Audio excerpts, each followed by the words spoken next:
this property here, Bill purchased through, remember we talked about the direct marketing, the yellow letter campaign? Well, he did a yellow letter campaign to absentee owners, right? Correct. And he got a lead, and he talked to the seller. And the bottom line was, I told you, you get lots of competition and lots of people selling yellow letters, but Bill built a relationship with her and stayed in touch with her. And even though she wasn't completely interested in selling, and her price was $70,000 or $80,000 more than what we were willing to pay, he stayed in touch with her not week after week, but every few weeks, once in a while, call and see how she was doing. The bottom line, after several months of working with her, she took a liking to him and starting to trust in his analysis, which was a truthful analysis of what she had here. Really a house that was decaying and falling apart. But long story short is he put it to contract with her, and we took ownership of it about 8 months after starting the process, right?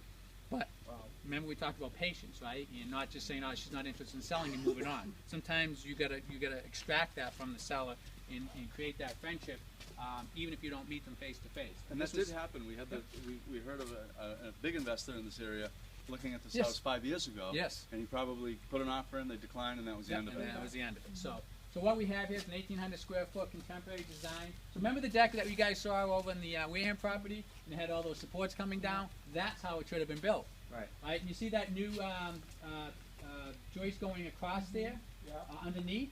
Well, that's what we had to have. Jenny had to look at that, had to have the engineer design that cantilever joist going through the house, and we had to get stamped plans for that one little repair. And it actually held up our permitting process because they wouldn't allow us to move forward until we had our final plans. It was a little ridiculous, but we had to follow the building department's rules on that one. And they also wanted existing conditions yes, for this house. We had to do an existing conditions, so sometimes they can hold the projects up. And so what we're going to do is we're just going to walk around the house real quick so you guys can see what some of our plans are. Watch this step here. We'll kind of clean up this wall here, clean up all this nice stonework. It's going to look really nice. But the one thing you want, watch this step here, guys. But the one thing you want to notice is these things are way overgrown, right? So these are rhododendrons, and we're not even going to think about keeping them.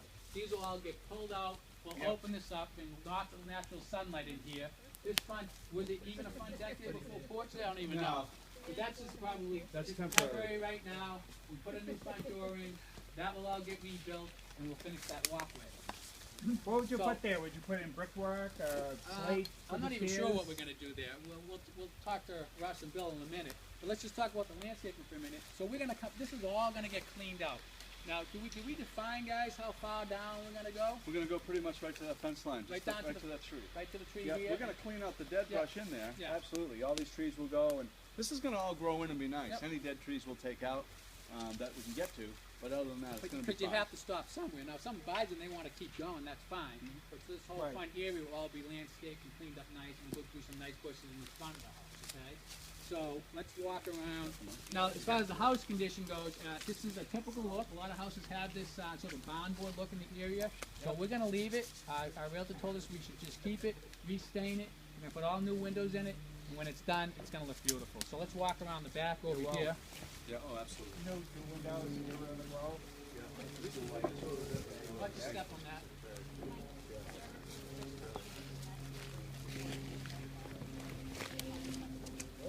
Oh, okay, yes. So the garage doors, they're old, they're a little bit rotted, and we won't mess around with those. We'll put in 2 new garage doors. They'll really look nice. We'll probably go with insulated garage doors because we have some finished rooms in the basement, so we'll go with insulated garage doors versus non-insulated garage doors.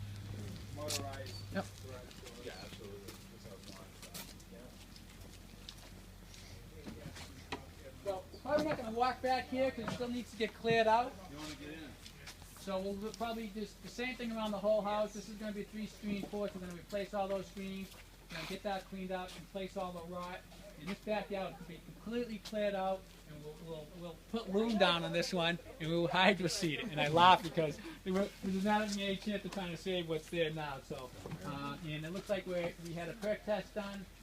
Oh no, we didn't have a perk test done. We just we did have a perk test done. Great, excellent. Save that. And it did pass. Great, that's good to hear. We had a perk test done, and it passed the perk test. Woo! So we might have planned on putting a new septic system on this one. I just got good news that we don't have to do that. So that's awesome, right? Sweet. So Russ is like, yes, we can spend more money on the general contracting now. Right. My bill just went up. Right. There's a conditional pass. So what happens? That means is it's passing until we get water to it and officially run it and see if maybe we have to do possible repairs or not. But There's that's a still few really good repairs. news, yeah. So let's not walk in the system. inside.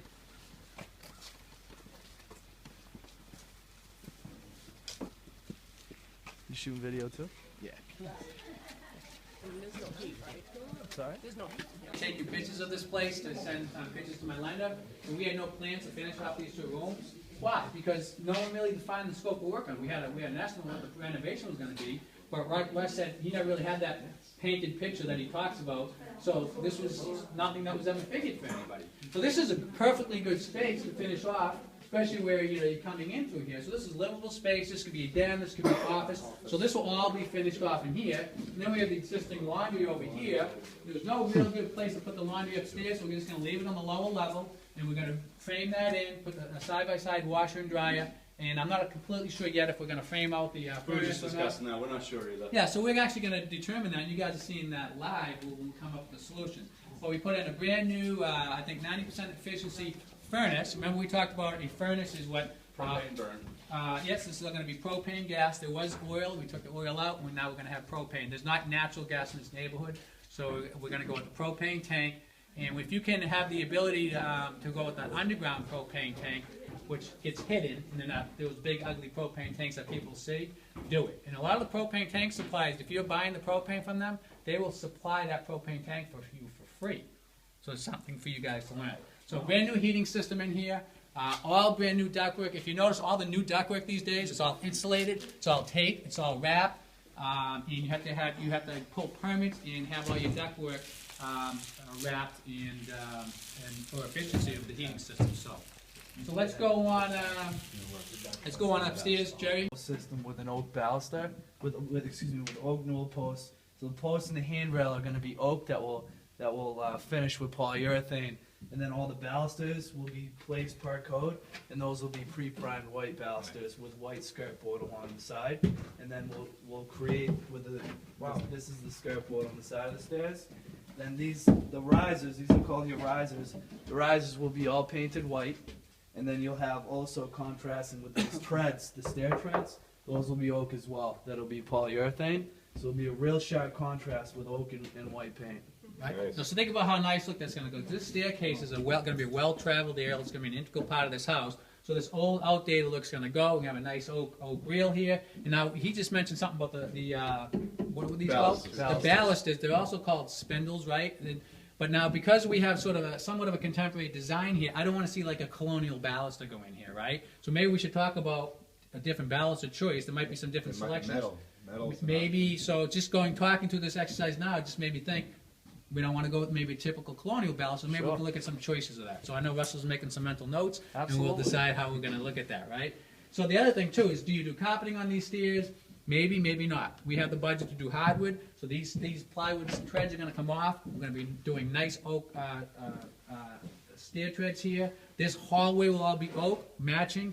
You know, the bedrooms will get carpet. Remember the nice carpeting you guys saw over on the Wareham property? It's a nice carpet. People like carpeting in the bedrooms. We're finding we don't necessarily have to do hardwood throughout.